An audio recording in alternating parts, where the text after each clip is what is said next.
Heaven and hell aren't just destinations after death for believers and non-believers. They are lived realities, here and now. Our show today, Connection is Heaven, Disconnection is Hell. Welcome to the new Ashla Podcast.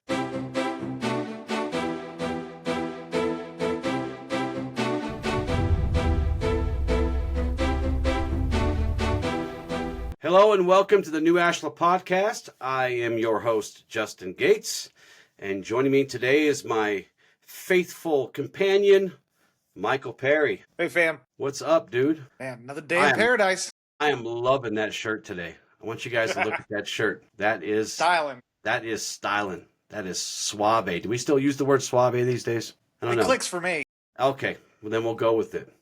So, heaven is connection, and that's connection to source, to God, to others, to all of creation, to our own souls. What does that mean for hell? Disconnection, right? Exile, loneliness, alienation from all the things that give life meaning. It sure feels that way once we think about it. Yeah. And this statement that I made, connection is heaven, disconnection is hell. I want you to think about that for a second. Don't think of hell as fire and brimstone and all that stuff. Think about hell in the context of being a cold silence, the cold silence of isolation, that emptiness of being where we feel and experience, right? Feelings aren't necessarily false. If you feel something, I feel something, it's certainly real to me and certainly real to you. So it's that feeling unseen, unheard, unloved. Doesn't mean that's actually happening to somebody, right? But if they feel it, then it's real to them. I'll also say that heaven is not clouds and harps and all these beautiful, wonderful things that we're kind of working our way towards, right? Or in hopes of getting. Heaven in this context is that warmth of belonging, where our heart is filled with joy and the feeling of being known and being heard and being seen. That harmony that I experience, and I know you experience after a few years of walking this path with me, that harmony of walking in step with the light, with that light of creation, with that connection to everyone and everything. You know, it's that every moment, every choice moves us closer to one another. What do you think about this topic that I have forced you into today? I love this topic more than you even realize. And I love how you phrased it here because I've never looked at it through the lens of isolation versus connection. But if I look at it from all the paradigms I have evaluated it, which is, you know, I talk on this podcast all the time about in life, you either get bitter or you get better. And to me, that's always inching one way or the other towards heaven or towards hell. Because the more we hold on to resentments, the more we hold on to pain, the more we hold on to bitterness, the more we cast ourselves into hell. And on the contrary, the more we learn to let things go, to learn lessons, to not blame, but be accountable for the part we play in our own suffering, the more we transcend to heaven. But you look at this and you're right. At the root of all of those things is connection. Because as we get bitter, we end up isolating more. We push people out of our lives. We begin to not trust others. We begin to live inside our minds because we'd rather be best friends with ourselves than actually have one in person. And on the contrary, I look at my life and how I've always felt so blessed by God. And I spent most of my life in religion. I've always had a profound connection, not just to myself and to God himself, but to all those around me. To not judge others, but to be a welcoming home for people to be themselves. And it's granted me so much connection through my life. I have so many friends. I have so many people who I do trust and that I do love. And that is the heaven. That is the life essence of the good in my life. Yeah, I have nice things and I'm in a great place in life and I'm happy with what I'm doing. All those things contribute, but all of it's rooted. The glue that holds it together is connection.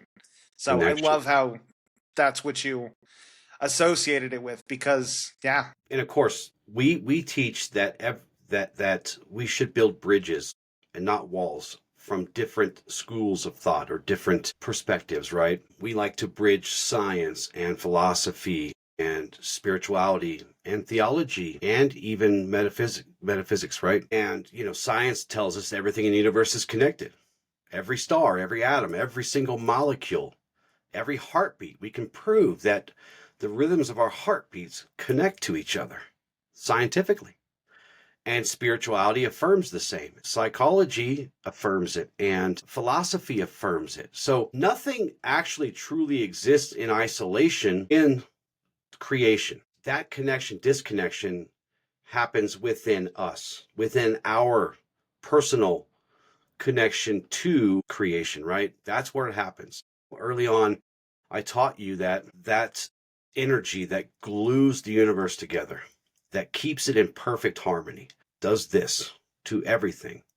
It does it to everything outside of us. We have to, because we have free will. And you and I had this discussion a few days ago offline. We can get into that a little bit if you want. But what I had taught you early on was that there are kind of three levels to this energy, right? There's the overarching cosmic aspect of it, right? But then there's the living aspect too. And that's where we connect at the personal level. We connect to that, to life force. So that's where this disconnection and connection really happens, because that's where our perspective is, that's where our focus is, that's where our feelings are, that's where we are. This is where we are in this moment. So everything is connected, whether we like it or not. And, when we forget this truth, we start to live in that disconnection and we suffer. And that suffering is hell. It really is hell. But when we start to remember, when we start to water those seeds of a different idea, of a different, right, of the truth, and we remember that, and we live in the connection, in connection to not just source, but to all of creation, to one another, and to ourselves, right? Holistically, our being, where our mind and our body and our heart and our spirit are connected, we find peace, and that peace is heaven. And this is what we're going to explore today. So what do you think most people think of when they hear heaven and hell? Heaven is where you go when you die, or you go to hell, depending on how bad of a person you were, or depending on what your belief system is. Right. Whether you took Jesus into your heart, or... And that's what most people, I think, would... Karmic cycles, when you look at Hinduism, I believe, I could have misquoted that. Well, I mean, you're in the ballpark, even if you didn't, because that's really what it is at the end of the day. It's this place, this distant, and ironically, these are these distant places, right, that we kind of have in our mind.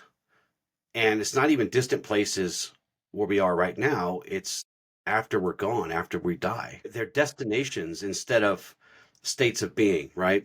But I would argue, and which I will be arguing all throughout the show, and pitching to you and to all of you, is that long before we die, we get a taste of those things here, depending on where we're at. Not necessarily what we believe, what particular dogma we accept, or what particular agreements we make with others and their dogmas, but we taste them here. Heaven and hell are just not where we go. They could be. I'm not going to argue that that's not possible, or that's impossible, because I don't know. But what I would encourage people today to take away from this is that we can affect this here in moment to moment to moment where we're at. That these are states of connection and disconnection that are happening now, moment to moment, shaping every single relationship, even shaping every breath we take. So what I'll put forward to you today is that heaven starts with that knowing of belonging to source, to other people, that the great web of life, great web of creation. It's when your spirit feels seen, heard, and anchored, when you know that you are part of something larger, meaningful, and alive. What would you add to that? Heaven is being in the flow, within the flow of all things. It is when you're connected to life and abundance and prosperity, and that does not mean infinite wealth or living in that 10-bedroom house you've always wanted. It means that you are living a life that it brings you joy, that you are aligned with. And when you're living that life, everyone listening to this, I guarantee at one point in their life has at least been in this state at least once. And many of us end up moving away from it and craving it, constantly reminiscing about it. Yeah. And I mean, life is hard. Life is suffering, as the Buddhists always said. And the reason they say that is because the more we allow suffering to control and dictate our lives, the more we drift away from it. The Buddhists looked at death as when we die, we either are reborn in going into a higher life or a lower life. And I think this ties right into the heaven and hell concept, where the lives we lead, we know what good we do in our lives and we know what bad we do. And the vibration of our souls, I guess you could say, ends up moving upwards or downwards, heaven or hell. And heaven itself, the more we raise our vibration, the more we enter into this realm of infinite possibilities. Even after we die, we keep moving forward and upwards, unless we choose to take the latter path. Yeah. Interesting choice of words. Choice, right? It's Now, all I choice. will add to what you said. It's absolutely okay if you have a 7-figure bank account and 2 10-room mansions. If you're able to be humble, if you are able to kind of, I won't say follow our ethos dogmatically, but I think our ethos contain within them the DNA of figures like Christ, of paths of light and righteousness, right? Yeah. You know, if you love without condition, if you always tell and honor the truth, if you have integrity, if you honor and seek greater connection with all things, and if you have a respect for all life, I think it's fine if you have a 10-room spot and a big bank account. As long as, because if you're living, if at your core you're living with those ethos, then you are in a good place. You're not in a good place because you have those things, the house and the bank account and whatever. You're in a good place because you have the ethos at your core, and everything you do outwardly, right? Those are on every word, every action, every thought. So, Well, I mean, you look at people who have those things, most of them suffer from depression. And it's because that people think, if I just get here, if I just get this is going to make me happy. This right, is what's going to make me feel fulfilled. they're in And so hell. many people get there and they're in hell because They're in they hell. realize, yeah, there's no connection in that. That's just Exactly. bragging rights and a nice place to sleep. Like, Well, and who you bragging to, right? Because no one really feels that.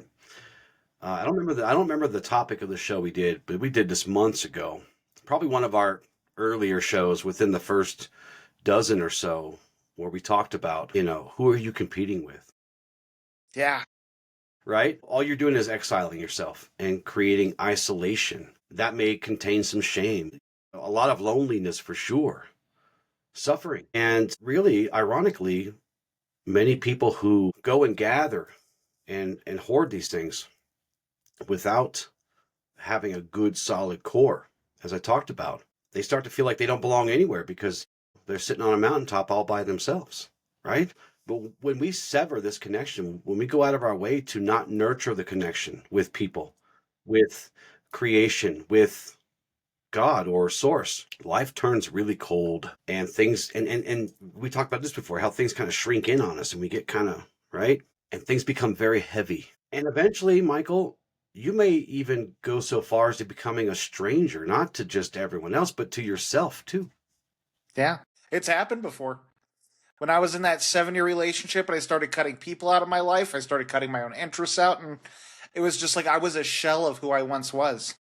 And it's taken a lot of work to bring me back to where I am even today, and there's still work to be done. Our axiom, the first axiom we're going to talk about today in relation to this topic is nourish the mind, body, and spirit with the sustenance of virtue and righteousness. Not self-righteousness, righteousness, true righteousness. Connection is one of the greatest forms of nourishment. It sustains us, and it can sustain you completely if you let it, if you don't resist. Without it, we starve on the inside, spiritually and psychologically, right? Yeah.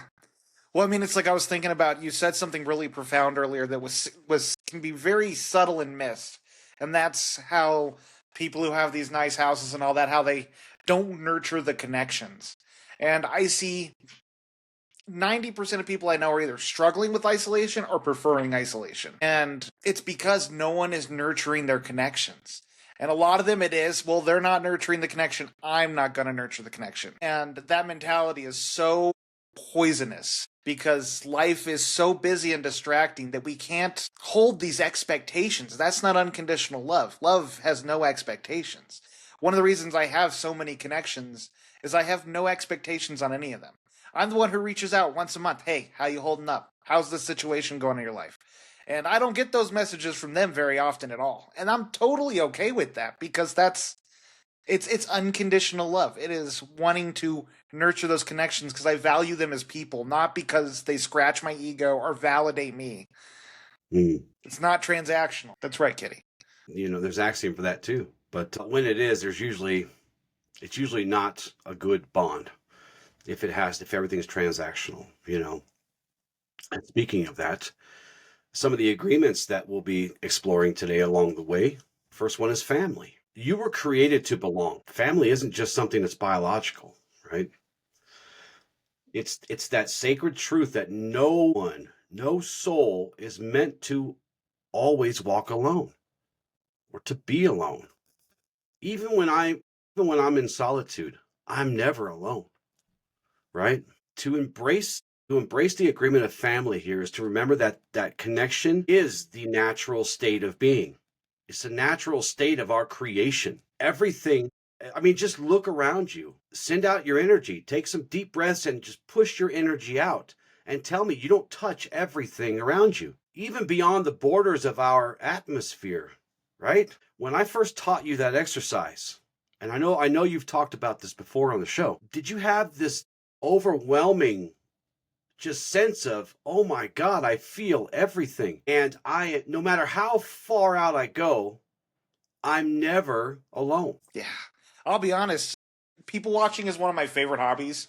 And you have helped me take people watching to a whole nother level. Because when I can go to the mall, I can go to a concert, and I just allow myself to get into that zone to feel everyone around me. It is so amazing to feel the joy, the expectation, just all the different culmination of emotions and the interconnectedness between families who are around each other. And it's one of my favorite things to do is just to feel the energy of those around me because it's so bountiful, especially when they're in groups, especially when they're living their best life. Yeah. And again, this isn't biological. It's that sacred covenant that we make with others, our chosen family as well as our blood family. So, and again, to embrace this is to remember that the connection is our natural state and that isolation is a wound, is the illusion. And when we drift from relationship, we drift from the very design of life, the very design of all of creation. Everything is meant to be symbiotic with the other. The next one is respect. Respect pops up a lot, but it's because it's probably one of the most important ones. And I know I've always told you time and time again, none of them are more important than the others, but with a lot of the things that we talk about, respect is important here because true connection requires respecting someone else, honoring that sacred other that we're connected to, seeing another human being as sacred as we are and worthy of our dignity. And when we fail to respect that, we break that bridge. We kind of, the old saying, burning a bridge, right? So disrespect is the first, I don't know if it's the first seed of disconnection, but it certainly starts to sow disconnection. When I think respect, it's so at the core of connection because when you don't respect your fellow man, the people in your life, even the people who have hurt you, with respect, we can see their humanity and understand that they were just hurt, broken, or in their own realm of dealing with their own crap. With respect, we can give back so much of our held on energy, this negative stuff that makes us bitter, because it allows us to, again, see the humanity of other people. There's so many people out there nowadays who can't stand people. And it's like there's no respect for humanity. It's there's just stupid people out there. But when they disrespect them, what are they doing? They're disrespecting themselves. And as we say over and over again, subconsciously our minds, it has no sense of humor. It has no sense of anything other than feed me, feed me, feed me, feed me, feed me. And we talked about this in our Reaping What You Sow episode a couple of episodes back, where you're always going to reap something. Probably not always what you want or what you hope for, but yeah, when you disrespect, If I went on my way to disrespect you, then I'm just disrespecting myself. And that stuff starts to add up, planting seeds in me too. Well, and I'm glad you brought that up too. I read a book a couple months ago that was fascinating called Karma. It was written by Sadhguru, who's one of my favorite people to listen to. And he talks about karma isn't about, I kicked the dog, now I'm going to get kicked later. It is every time you do something against your authenticity, anytime you act out of alignment, you have thoughts that then start manifesting in your head. That inner critic starts getting fed from these things we choose to do in life. And our karma is strictly that.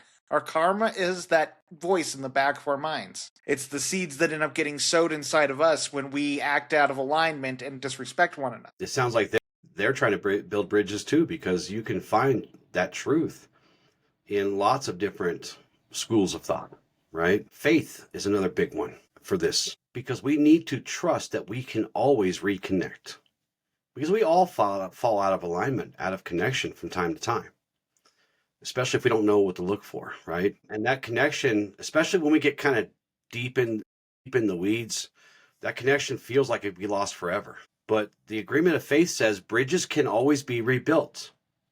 No one's beyond redemption. That extends to nothing is beyond redemption eventually. So faith says bridges can be rebuilt. We can reopen our hearts, and others can reopen their hearts. It holds hope when hurt tempts us to give up and whispers to us to let it go and give up and not try, or shouts at us. Faith is important here. Well, and it's through faith that it allows us to give that.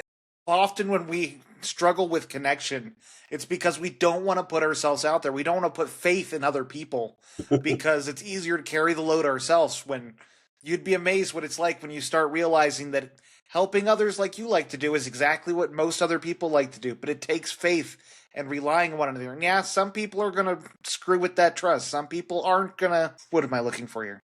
Aren't going to be the type of person you end up wanting to have in your life. Yeah. But that's okay, because then you learn that. Too. That's how you start finding golden friends. Yes. That's how you start building your circle. Yeah. That circle of trust. Takes seeing what pops up and then figuring out what stays, what sticks, what people hold to your value system. Right. And they may be there for a time. They may be there for a lifetime.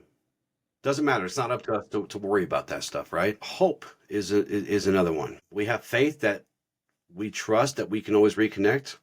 Hope is believing that we can be reached again, that light can reach us again, that connection can reach us again. No matter how exiled you feel or alone you feel, hope reminds you that no darkness is permanent. There is always a way back. You may not like the way back sometimes, because you have to put that trust, because you might have to be vulnerable, because you might have to face things that you are not willing to face, or maybe not so much willing, but really hard pressed to, right? Because the pain is just unbearable. That crushing, shrinking of everything around you may become too bearable, but you can't give up hope, because there's always a way back. Well, I think hope is the one thing that, when we go through these dark periods of our life where disconnection ends up running amok just because we've let ourselves go, whether we had something tragic happen or just life got to be too much, we burned out, whatever it is. Hope is the thing that keeps us grounded. It keeps us knowing that there is another side. There is something on the other side that's better than this. And hope has been my greatest asset in my darkest days, because that is what kept me going. And of course, there is our ethos that everything springs from these. Love is the ultimate connector, wouldn't you say? Love is that energy that binds life together. As you said, unconditional love. To love is to really make a declaration that no one is disposable. No wound is beyond tending or healing. Without love, connection starves. Truth. Connection simply cannot grow. Relationships cannot grow without truth, because nothing grows from falsehoods and lies and deceit. We must always endeavor to be honest with ourselves, of course, first, and each other, about what we need, about what we desire, about what pains us, what's hurting us. Pretending is isolation. So if we just, put away our authenticity, we wear a mask, we just go on pretending and pretending and pretending, and eventually we will find ourselves isolated and disconnected. Truth is what builds the bridges. Ability. It's being able to be fully yourself with those you trust. And of course, integrity. We always have to try and be our whole selves, right? A connected being everywhere we go. And this means living in consistency with what we say, what we do, what we believe is both inner and outer. They're the same, no matter where we are, whether we're at a concert or by ourselves, right? We have to be aligned with inner and outer. And those masks block intimacy. They block vulnerability. They block all the building blocks of those bridges that we need to create. And for more information on that, we just had a blog post on Sunday about authenticity in relationships. NewAshla.com. It's the best website on the internet. Promise you. Check it out. Connect to it. Connection is obviously the topic today. It's one of our ethos. That's at the very heart of this heaven that we're talking about. And the energy flows. You were talking about it earlier when I asked you to describe what heaven was in the context of this episode today. And you were talking about the flow, how that energy flows between souls, whether we see it or not, whether we know it or not, whether we want it to or not. And connection is what heals us, what starts that healing process, what helps us heal, right? And it invites belonging and restores that vitality in our being. So again, heaven and hell aren't simply about what comes next after I do all the things in this life that I do, good or bad, right? They are a lived reality of connection or disconnection right now, and then right then, and then each moment. So to move toward heaven is to move toward relationship. Again, with others, with self, with source, creation. So, and of course, the opposite of that is to live in hell, to be cut off, to be alone, to be shrunk down and being crushed under the weight of that. Live with those karmic thoughts as your only friend. Yeah. So it'd be remiss if we didn't talk about that web that creation is bound by, that glue. I spoke to a pastor friend of mine the other day, and the way he described this, and I thought it was the greatest way to explain this ever. And I'm going to steal it probably here or there, borrow it maybe. But he said, think about a Rice Krispie treat, right? We all love rice. Who doesn't love Rice Krispie treats? But he described this web of connection. And whether you want to see it as an energy or a spirit, I think it's probably both, or it could be both. But he said, think of that as the marshmallows that hold the Rice Krispie treat together. And I thought that was the most delicious metaphor I've ever heard of. But it was a really good one, right? It is, though. So, that's, I'd be remiss if we didn't talk about this a little bit before we moved on. So, we live in a universe that's woven together by these invisible threads, by the marshmallows, by the spirit or energy, right? And again, science shows us that every atom is in constant relationship. They exchange particles, they vibrate with energy. Our heart beats with electromagnetic fields, right? Heart Math. If you ever read that book, go get it, listen to it, whatever. Heart Math does a very good job of explaining that. It's a book that I recommended to you. And it was a book that made me really think differently about vibrational patterns and electromagnetic fields, things that aren't necessarily outside the spirituality or theology or philosophy, but it does help make it kind of more real, right? Right. So, and these fields extend beyond our skin. They're around us, aura, energy bodies. Our mind isn't actually in our brain. It's probably somewhere out here that we connect to knowledge and to things that we couldn't possibly know, but yet we know them, right? So, and these things, these energies, these vibrations, they interact with kind of the field of potentiality and the people around us and the birds and the bees and the trees and all this stuff. Yeah. Like, we're quite literally connected at the most fundamental level. So, and spiritually, we don't necessarily call this Ashla. Ashla is the path, but we call this, the life force energy. We call it the force. It doesn't really matter. The name doesn't matter because that doesn't change what it is and what it actually does. You could think of it as that current of light, or the light of creation, if that feels better, that runs through all of creation, permeating and surrounding and holding us all together. But this isn't just some poetic idea. It is literally the living flow of energy or spirit that binds us to one another and to creation and to source, to God. To feel connected isn't like, this kind of fragile idea or like, I hope it's true. We see it in every school of thought. Some way, shape, or form, they all talk about it. It's those bridges again. So, and what does this tell us? Well, again, that the deepest really illusion is separation, because you can't separate from that, even after you die. And the deepest truth is connection. Well, and it's like even those who are the most isolated, right?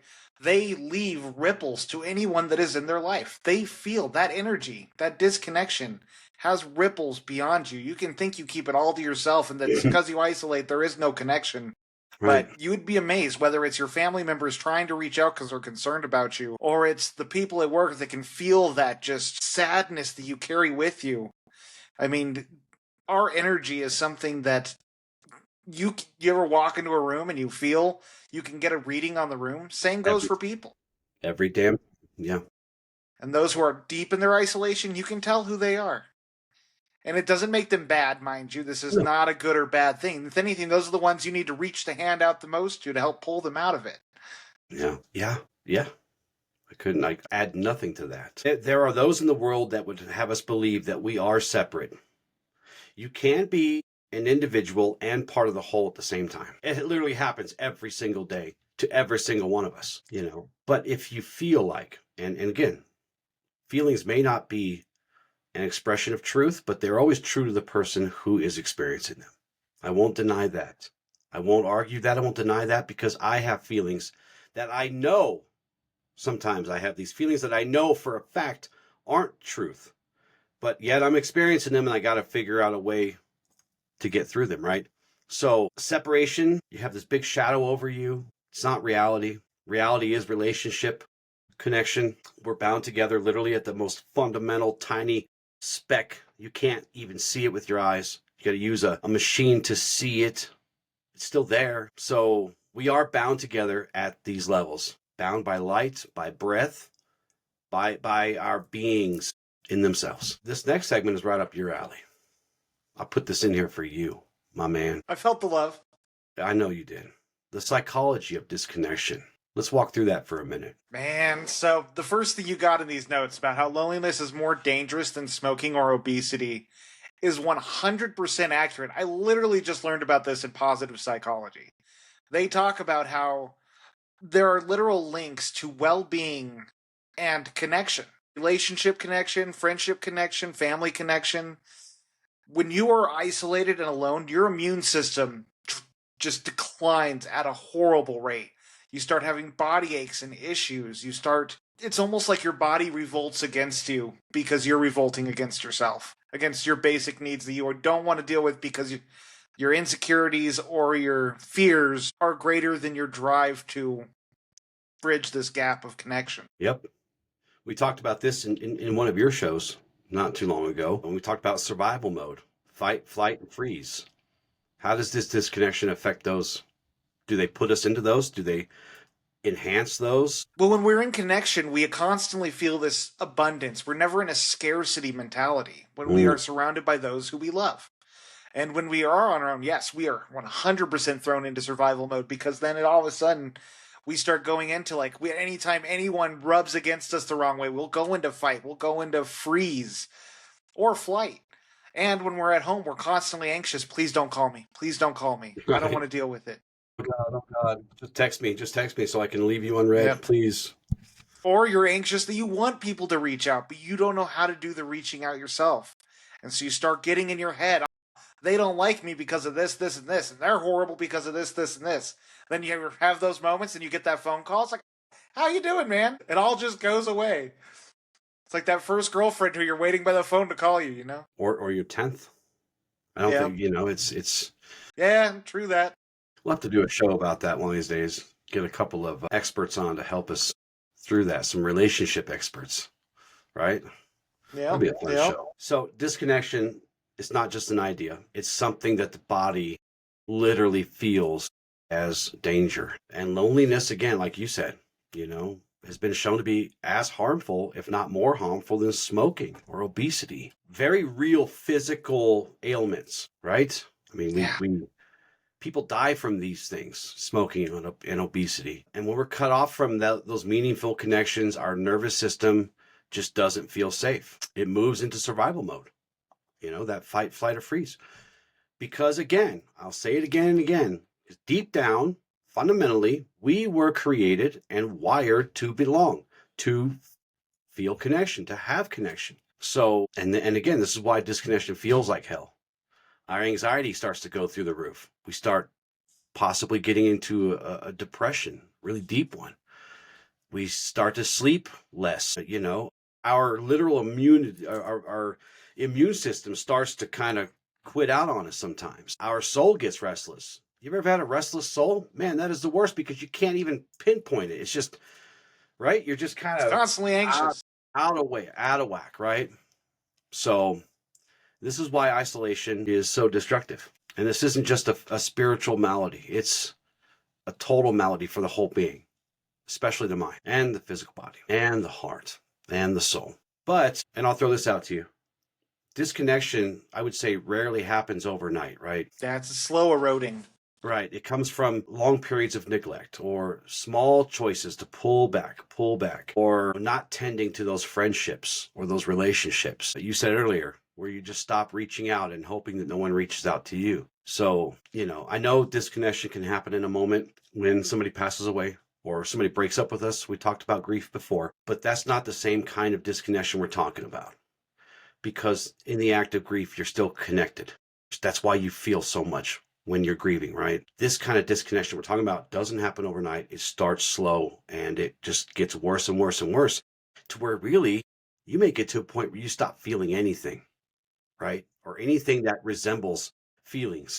When I'd say even in grief, I mean, the one thing is it's all things in extremes, because there's times we do need to take some R&R. We need to get away from other people, spend time with ourselves, the hermit phase. I think anytime we go through any major life event, we go into a period of isolation. And the key is to not let that consume you and to make sure that you have an exit strategy. Yeah. It's like I'm lucky I had such good friends that when I was dealing with my grief, and even though I had not burned the bridges, but I had done a lot of damage to my relationships, I was able to reach out and be like, hey, like this is going on. I know how things have been, but I want to show up. And they showed up for me in my grief and helped me along the way. And they didn't automatically want me to start hitting them up all the time. They knew I was going through the process, but they knew that I wanted them to check in on me. Hey, do we need to go? We should go golfing. Hey, we should go take a hike. Hey, what you getting into tonight?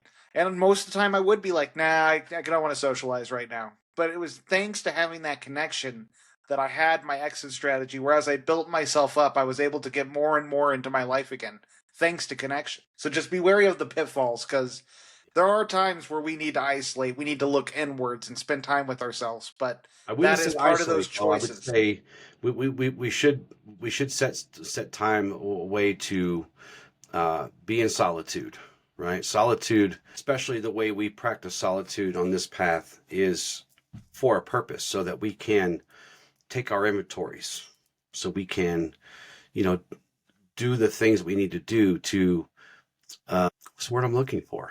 It's a word I use all the time. My brain is just shut down on me. But it's those times where we have to kind of go over our day or our week or our month and, find what works, find what we need, and let go of the things that aren't serving us anymore. So there is a healthy way to, again, I wouldn't call it isolation, though. Isolation is kind of that dark place.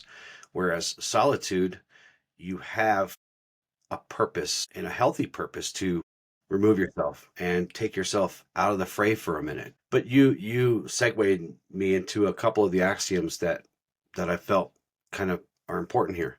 The first one is decay comes from complacency. Because when we start nurturing these bonds, and it doesn't have to be out of this kind of dark thing that we're talking about today, disconnection, but it could be, you're too busy, or you're hurt, or you're too proud, or those connections, they weaken and they fray, right? You got to think of your relationships like gardens. They need tending. They need weeding. They need pruning and sowing and reaping, right? And the other one is confusion distorts reason. When in doubt, do not act. Seek guidance and proceed cautiously. When this disconnect, because we said it doesn't happen overnight, right? And when it starts to creep in, it starts to settle, and it starts to kind of chip away at that, we'll oftentimes tell ourselves things to justify it, stories even. Yeah. And when we get to a point where it's like, Michael doesn't care about me, I'm safer alone, right? And this is where clarity and discernment comes in, where we have to say, is that really true though? I think Michael does actually care about me, and I'm probably not safer alone. Yeah. When we were talking earlier about how the inner critic lives in the back of our minds, and the more we isolate, the more it becomes our best friend. That's Mm-hmm. exactly what you're talking about here, where we get into these places where all of a sudden we're confused because our mind is constantly feeding us these false narratives, Right. and we're determined to believe them. I mean, again, RAS, our reticular activating system, is constantly looking to validate our beliefs. When we Right. start believing the voice inside our head, we're going to look for anything that is proof to what it is telling us. Right. Right. So I kind of came up with 4 pathways of connection, and I want to go over those together. So I'll start with the first one. To God, the source, the light of creation, prayer, which is something we do almost every show. It's something I do in private, in my personal life. I pray, I meditate. I set aside those moments of awe. I know you do too. Um, when we connect outside of the show, we share those moments of awe. We share those moments of, oh man, I had a really great prayer / meditation today, and I seen this or experienced this or whatever. We don't allow ourselves to not be in awe of things that are beyond us, right? But these things, this pathway to connection could be something simple as standing under the night sky.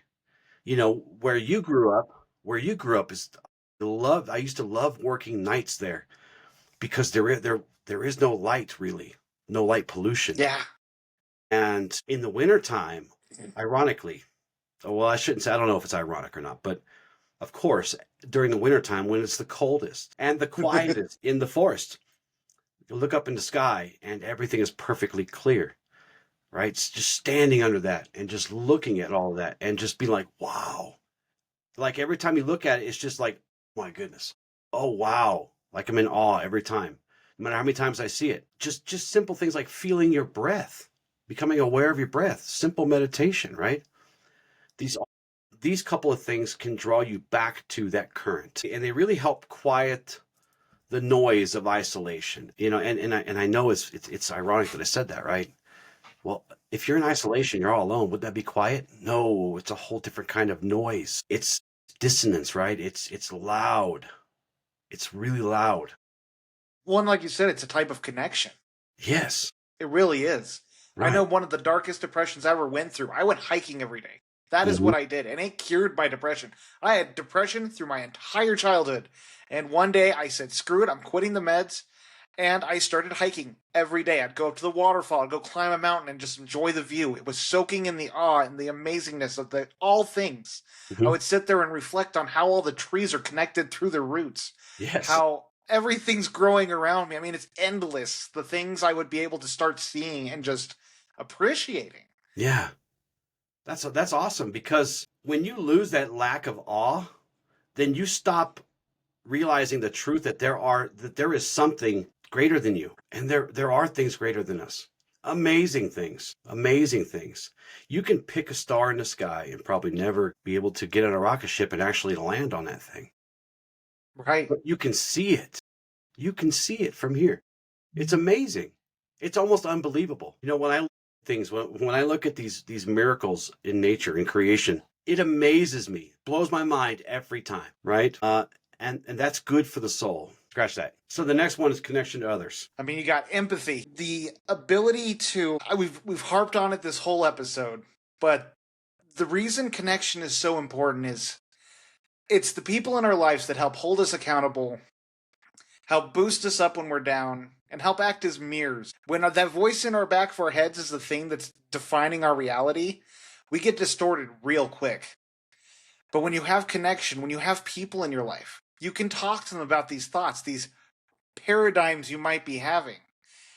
And you can either have it be validated or help them question it for you. Have them, and this is something that happens naturally. I'm not saying go, hey, I was thinking maybe the moon isn't a real thing, and then you have a discussion about it, but they can be like, that sounds a little crazy, man. You might want to think about that. But it's so important to have this social mirroring, because so often, our minds are very much have a negativity bias. They constantly want the negative.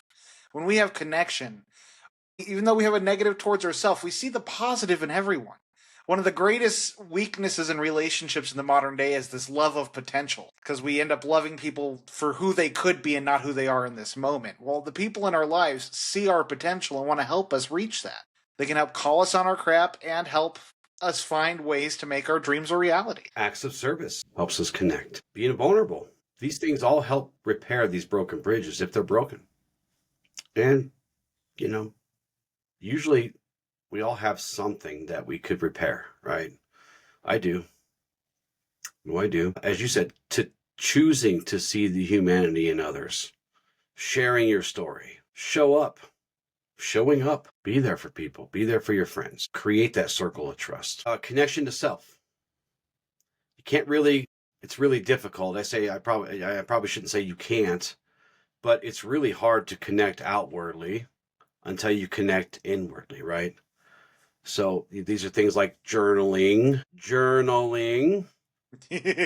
truthful and honest reflection, which was the word I was looking for earlier. Of course, okay, that was. To go into solitude for reflection, right? It is what it is. And of course, that self-love, self-compassion. You need to learn to like hearing your own voice and meeting your wounds with compassion, with mercy, with grace. Because when you stop running from yourself, you stop projecting that onto others, that flight or fight onto others. I was just talking to Heather yesterday about connection. I told her we were going to do this show, and she didn't really quite understand the metaphor, the premise of it. And I said, well, connection is heaven, disconnection is hell. And she said, well, what about those people that you are purposely disconnecting from so that you don't have to relive some of those wounds, some of those traumas that they created, right? That's where connection to self is important. I won't deny one of the best things I ever did for myself is when I had a grievance with someone and I had cut them out of my life. It was going back, and it wasn't making amends, but it's forgiveness, right? It's being able to release that burden we've been carrying for so long, and that's so damn difficult. Like that is I would rather pull teeth, but the liberation that comes from it. Like right now, I'm rebuilding a really important relationship in my life, and there's always been sort of this at odds with one another as far as personality types and sort of just different backgrounds, and just reaching out and extending that hand of like, hey, I love you anyway. Like, let's build. Mind you, this isn't someone who I have a grievance with. This is just one of those where there's a lot of work needing done to repair this relationship, and it's gritting through and doing the hard thing. The magic you are looking for is always in the work you are avoiding. Yeah. And of course, that conversation turned into, kind of those first steps in, what we call shadow work here. And that ties into two of our ethos, love and connection, because you have to learn to forgive, which is something that I won't get too much into that today, because you and I will be recording a show here very soon about forgiveness and the power of healing that brings with it. Healing really can't start until we learn forgiveness, because, and I'll just say this as a little teaser. It's not necessarily forgiving people, forgiving the hurt that they caused, and I'll leave it there. So the fourth one in this pathway to connection is of course connection to creation, spending time in nature, cultivating that reverence, and again, that awe for the earth, for the cosmos, for all the birds in the sky, all the fish in the sea, all the animals and living things, both plant and animal on the earth, right? And just, again, remembering, not learning, because we already know this innately in here, remembering that we are part of something much older and much greater than ourselves. The trees, the oceans, the stars, they will tell you, they will tell you the story of connection if you let them. Well, it's that awe, right? The more we can soak in the magic that is all around us. Like, that's the thing that's always perplexed me with people who are just don't believe in anything. Because it's like, look at everything around you. Look how perfect it is. The golden ratio, how shells form and how plants grow around each other where they don't bump in. Trees grow in a way that their branches don't bump into each other. The patterns that exist in life. There's no way this is accidental. There's no way this is just a thing. I mean, even society through history runs on patterns. It is so fascinating to me how much everything is an ebb and flow, which is creation. Yes. It is the beginning, the now, the end. It is all things in existence that has, is, and will be. It is. Yeah. Yes, it is. Axiom of light. Live in accordance with the nature of things. In dwelling, live close to the land. In meditation, go deep into the heart. In your dealings with others, always stand by your word. Because there is a great and wondrous life to be had when living in harmony with the natural world, both inside and outside. And that's physically, mentally, spiritually, emotionally, right? This means embracing a life of balance, authenticity, integrity, connect with the land and with the air and with the sea, with all the elements, right? Because you have no idea how much sustenance you can get and how much inspiration you can get for just going outside and touching nature, right? Breathing it in, seeing it, touching it, tasting it, smelling it. So, and in meditation, we always need to dive as deep into the recesses of our heart whenever we can. Because that's really where the most truest and most profound wisdom lives and resides. So, and of course, your word is your bond. At least it should be. Standing by the principles of your integrity and honesty and trustworthiness. So when we could do these things, that deepens our connection to life, to creation, to each other, to the ineffable, right? Let's find our way back from hell. Those of us who are feeling stuck, Michael. Let's do it. When we're lost in connection, again, it could feel like there's no way out. But that's the greatest lie told by the state of isolation. It's a lie. It is a lie. It wants you to believe that you're cut off forever, right? Yeah. But that's just simply not true. Connection is never truly severed. Do we fray the connection? Yes. Do we corrupt or corrode that? Yes. Do our bridges lose footing? Yeah, they do. But it's never truly lost. We have to start with a single step back towards the connection, right? Where do we start? Where do we start? You gotta start small, but you gotta start. Man, I tell you what, I lived in a planning phase for over a decade, and that gets you nowhere. It is about action and consistency. I have a client right now I'm working with where I am literally telling them, you need to get out into a group. I help them find a bunch of groups that fit their interests. And it's like, you're going to go and it is going to be uncomfortable and you are not going to make any friends when you first go. That's okay. It's about showing up because people are just as trepidatious as you are about making connections. But it's about showing up, and every time you go, it gets a little bit easier. You'll start realizing people start opening up to you, and you'll start opening up to them. And by the fourth time, I guarantee you'll have a new friend. But it is about putting yourself out there. It is about realizing, hey, I'm not happy with where I'm at. And then asking yourself, what is one small step that is realistic that I can take now? You know, I have gone so far as to go with people, clients, to events to help them break out of their shell so they know they had someone there, which I don't like doing too much because I don't want to rob them of their confidence and a belief that they can do it themselves. Right. But there is power in action and only in action. A single breath. Yeah, I said it, a single breath. Just a simple pause, a mindful breath. If anything, it reminds you that you are alive and you're connected to the act of breathing. And then from there, you can build upon that, right? Life is still in you. Life is still around you. A single reflection, speak your needs out loud to whoever, whatever, to yourself if you need to. You don't have to, there is no leap into this perfect connection, right? Even when we are connected, there's no perfect connection. Not at No, not at all. not at the human level, right? No one is beyond redemption. It's my favorite axiom. That which is corrupt takes time to reform. Even when we've drifted off into a very deep isolation, there is always a way back. We are never beyond restoration. So, healing or moving ourselves out of this hell, it's not about rushing or pretending. It's about patiently rebuilding trust, whether that be with source, with creation, with yourself, with others. It doesn't matter. It's about choosing moment by moment not to stay lost and isolated. When you hear the whispers that says, "You are alone," that's a lie. The truth is, you belong. So, choosing heaven here and now. Let's close with this, Michael.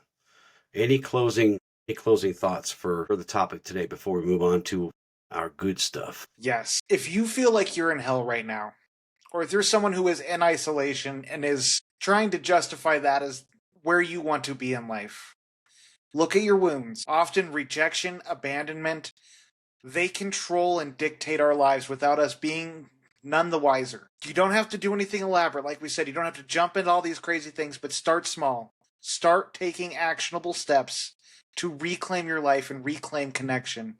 Because within connection, that is where you're going to find heaven. That is where you're going to find abundance. That is where you're going to find purpose. That's where you're going to find flow. That's where you're going to find joy. I promise you this with my last breath, that is the secret sauce you are missing from life right now if you are struggling with this. The magic you are looking for is in the work you are avoiding.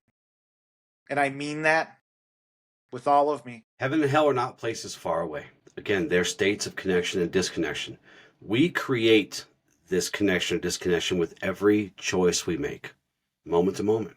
So we can choose love over resentment, truth over silence, integrity over a false sense of self-protection. We can choose connection over isolation. We could begin to step back into that.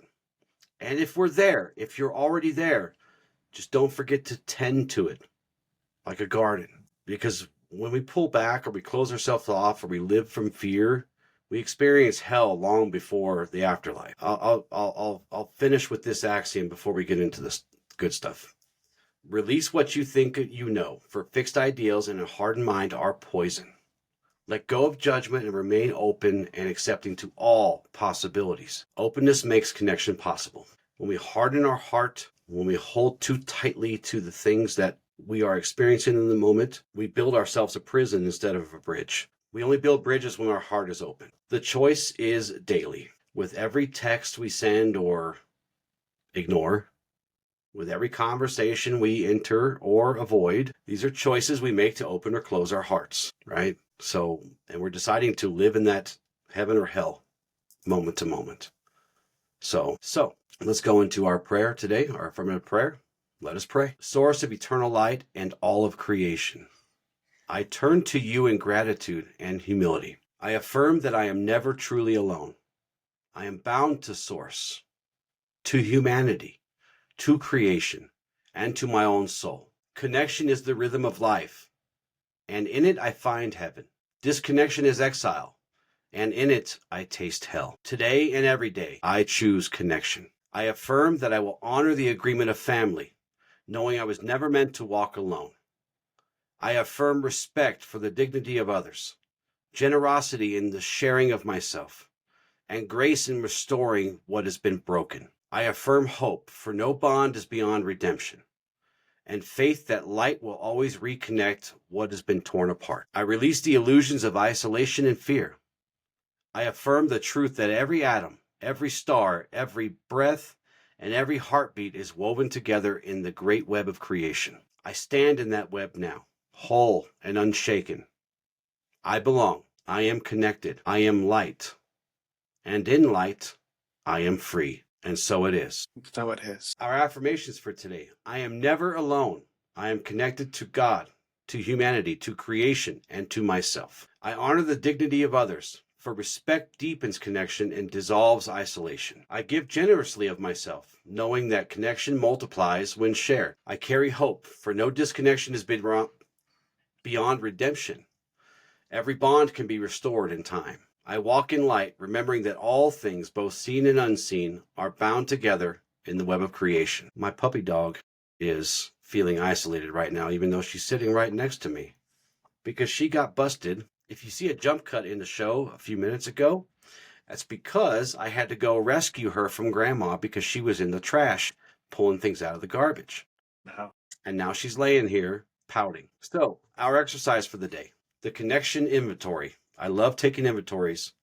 It's one of the best types of reflection you can do. Step 1, you're going to need a piece of paper for this. You're going to draw 4 circles on a page, and you're going to label them source, God, source of creation, whatever you need to write there for you. You're going to label the other circle others. On another circle, you're going to label self. And then on the 4th circle, you're going to label creation. Step 2 is I want you to write in each circle, where do I feel most connected right now in the moment? And where do I feel most disconnected? Write these in the circles. Step 3, you're going to identify the gap. Choose the one circle where you feel the greatest disconnection. And I want you to ask yourself, what is one small step I can take this week to rebuild connection here? And that could be, reaching out to a friend or spending time in prayer, walking in nature, journaling, reflecting, that type of thing. Step 4, you're going to anchor yourself. Close by reading this affirmation. You can read it out loud or you can listen to me read it, whatever helps you the best. I am connected. I belong to Source, to humanity, to creation, and to myself. In connection, I am whole. Now, I would recommend that you return to this exercise at least monthly as a way to kind of tend to your garden of connection. Any extra tips or tactics for the exercise today? No, I love this exercise, though, especially the coming back part, because it's all about being able to put measurable things in place to help you see how much you're growing. Because it's easy to just keep looking at that goalpost you're pushing back and back and back and back. When you're starting to break free, use this as a guide. That way you can see where you're at and where you're growing. Because again, it's not going to be that first encounter where you make a bunch of friends, but it's going to be the consistency and you constantly showing up. So just, again, meet yourself where you're at, but this is a great way for you to help gauge and see just how much you're growing every month. Yep. And I know that was kind of a quasi journaling exercise, but I'm going to give you some journaling prompts as well. Where do I feel most connected right now? Whether that's to God or Source, to others, myself, creation, where do I feel most isolated? What patterns of fear might be creating those pockets of disconnection? I know that one kind of sounds like the exercise, but it just has less steps. If you're kind of a little more advanced, like, oh, Michael, what truth about myself or another have I been avoiding out of fear or pride? How might facing it open a door back to connection? Who needs a small act of love or acknowledgement from me? What one message or call or gesture could reweave a frayed bond? Build that bridge. How am I tending to the relationships and communities that feed my spirit? Where have I been complacent, allowing that decay instead of nurturing connection? And the last one I have for you, where have I exiled myself because of shame or regret or even fear? What would it mean to offer grace and allow myself back into belonging? So today I'm going to invite you, encourage you, beseech you, choose connection, reach out or allow yourself to be reached out to, forgive, ask questions, listen deeply, step back into that web of light that's been holding you together all along. Heaven isn't waiting. It's here if you choose it. Thank you so much for joining us today. We really appreciate it. We appreciate all the likes and shares and comments. We appreciate you checking out our website that Michael and I worked so hard to put together. So with love and gratitude, ad lucem. Ad lucem.